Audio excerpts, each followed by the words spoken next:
5-5, 7-7 लोग दोनों तरफ से बैठ के आपस में समझौता करके वहां से चले गए। मरने से पहले ही कन्हैया लाल की मौत का सौदा हुआ था, उन जिहादियों से सौदा हुआ था जिन्होंने जान ले ली। ये चिट्ठी इस वक्त मेरे हाथ में है। ये 2 पन्ने की चिट्ठी में कन्हैया लाल खुद बता कर गया कि आखिरकार उसके साथ क्या हुआ था, किस तरीके से एक पोस्ट को लेकर उसकी जान ले ली गई।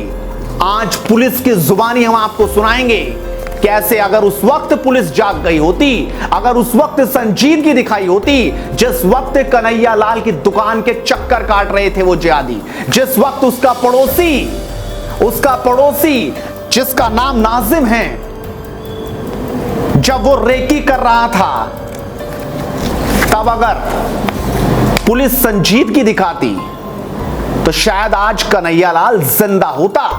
लेकिन पुलिस ने कार्रवाई करने के नाम पर सौदा करवाया, आमने सामने बिठाकर सौदा, और कहा कि आगे से नहीं होगा। इस तरीके से पुलिस की आंखों में भी धूल झोंक दी गई और पुलिस पर भी कार्रवाई बनती है जिन लोगों की जिम्मेदारी थी। क्योंकि 15 तारीख की एक चिट्ठी है जो कन्हैया ने पुलिस को दी थी कि उसकी जान पर खतरा है। जो उसका पड़ोसी है नाजिम, वही 3-4 लोगों के साथ लगातार उसकी दुकान की रेकी कर रहा है। लेकिन सिर्फ हुआ तो सौदा हुआ। पुलिस बोल रही है सौदा हुआ। आप खुद सुनिए जरा, जो इतना बड़ा अधिकारी बता रहा है, जरा सुनिए। और अब तक 24 घंटे बीतने के बाद क्या हुआ वो भी आपको दिखाऊंगा, लेकिन सबसे पहले पुलिस का यह बयान सुनिए आप। 10 तारीख को एक रिपोर्ट दर्ज होती है, जो आज मृतक जो कन्हैया लाल है उसके खिलाफ एक रिपोर्ट 10 तारीख को हुई थी, 10 जून को। उसमें ये आरोप लगाया गया था कि जो मोहम्मद साहब वाला जो विषय चल रहा था कि उनके ऊपर जो आपत्तिजनक टिप्पणी की थी उसको इन्होंने आगे प्रचारित किया, कन्हैया लाल जी ने। हाँ, इस पे पुलिस ने तत्काल एक्शन लिया, मुकदमा दर्ज किया, इनको अरेस्ट किया, कन्हैया लाल को अरेस्ट किया। कोर्ट से ये बेल आउट हो गए। और ये सिर्फ अकेले कन्हैया लाल का नहीं है, राजस्थान में इस तरह की जब भी किसी भी धर्म के किसी व्यक्ति ने ऐसी घटना की है, तत्काल हम लोग उस पर कार्रवाई कर रहे हैं। कब अरेस्ट हुए, कब मुकदमा दर्ज हुआ? 10 तारीख को मुकदमा दर्ज हुआ, उस दिन अरेस्ट हुए, उसी दिन मतलब बेल इसकी कोर्ट में पेश करते ही बेल हो गई थी। जब ये बेल पे बाहर आ जाते हैं उसके बाद में 15 तारीख को आके कहते हैं, लिखित में कंप्लेन देते हैं कि मुझे जान से मारने की धमकियां मिल रही है, मुझे सुरक्षा दी जाए। टाइप किया हुआ एक रिपोर्ट देते हैं। तत्काल एसएचओ ने इसमें जो लोग धमकाने की बातें कर रहे थे उन लोगों को भी बुला लिया साथ में। दोनों ही समुदाय के जिम्मेदार लोग 5-5, 7-7 लोग दोनों तरफ से बैठ के आपस में समझौता करके वहां से चले गए। लिखित में देखे गए कि भाई हमें अब कोई कार्रवाई नहीं चाहिए, हम साथ साथ रहते हैं और हमारे में जो भी मनमुटाव था, जो भी कंफ्यूजन था, दूर हो गया है। एक लिखित रिपोर्ट देके गए, इसलिए उस पे आगे फिर कोई और कार्रवाई नहीं की पुलिस ने। कन्हैया लाल ने रिपोर्ट दी थी, किसने रिपोर्ट दी थी? कन्हैया लाल ने रिपोर्ट दी थी। कन्हैया लाल ने 15 तारीख को रिपोर्ट दी थी और उस रिपोर्ट में ये जिक्र किया था कि मेरे को खतरा है। समझौते की रिपोर्ट किसने दिया? समझौते की भी कन्हैया लाल ने दी वापस।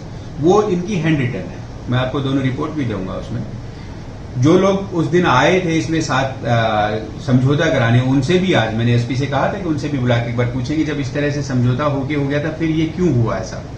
जो मुस्लिम पक्ष की तरफ से जो शामिल हुए थे उस दिन, उनसे भी पूछताछ करेंगे कि समझौता कराने वाले लोगों ने फिर क्या किया आगे, मतलब ये कैसे बढ़ी। सुना आपने, आपके सामने वो सच है जो पुलिस बता रही है, लेकिन आपको समझना चाहिए 24 घंटे बीत गए हैं, सिर्फ वो 2 गिरफ्तार हुए हैं।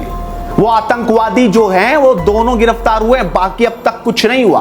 अब तक हाथ पर हाथ धरे बैठी हुई है पुलिस, इंटरनेट बंद करने के अलावा कुछ नहीं हुआ। सच यही है। जो 7 लोग पुलिस ने समझौता करने के लिए बुलाए थे, 24 घंटे बीतने के बाद भी उन पर अब तक हत्या का मुकदमा दर्ज क्यों नहीं हुआ? सवाल ये है। जिन पुलिस वालों की जिम्मेदारी उसकी जान की थी, उन पर अब तक मुकदमा दर्ज क्यों नहीं हुआ?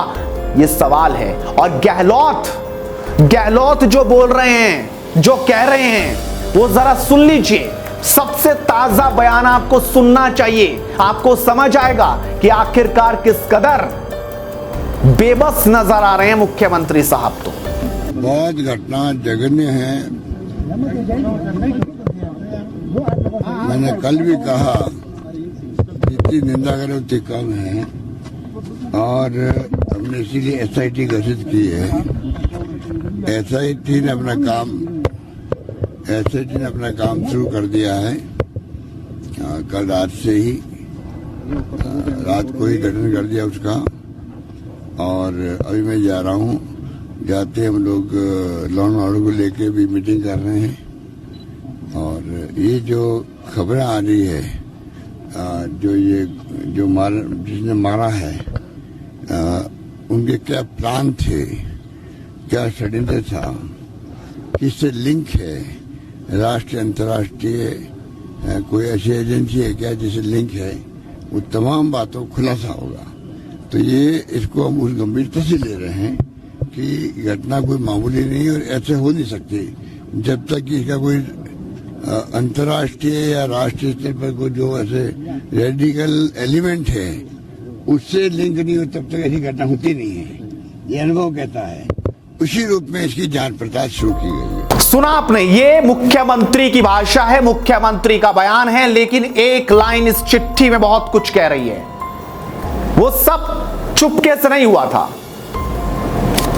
जो गोस मोहम्मद है और रियाज अंसारी, जो दोनों कातिल हैं, उनको तो आपने देखा किस तरीके से 17 तारीख जिस दिन जुमा था उस दिन उसने वीडियो बनाई थी और पूरे इंटरनेट पर वायरल की थी और भी लोगों को उकसाया था। लेकिन पुलिस तब भी हाथ पर हाथ धरे बैठी रही, कुछ नहीं किया।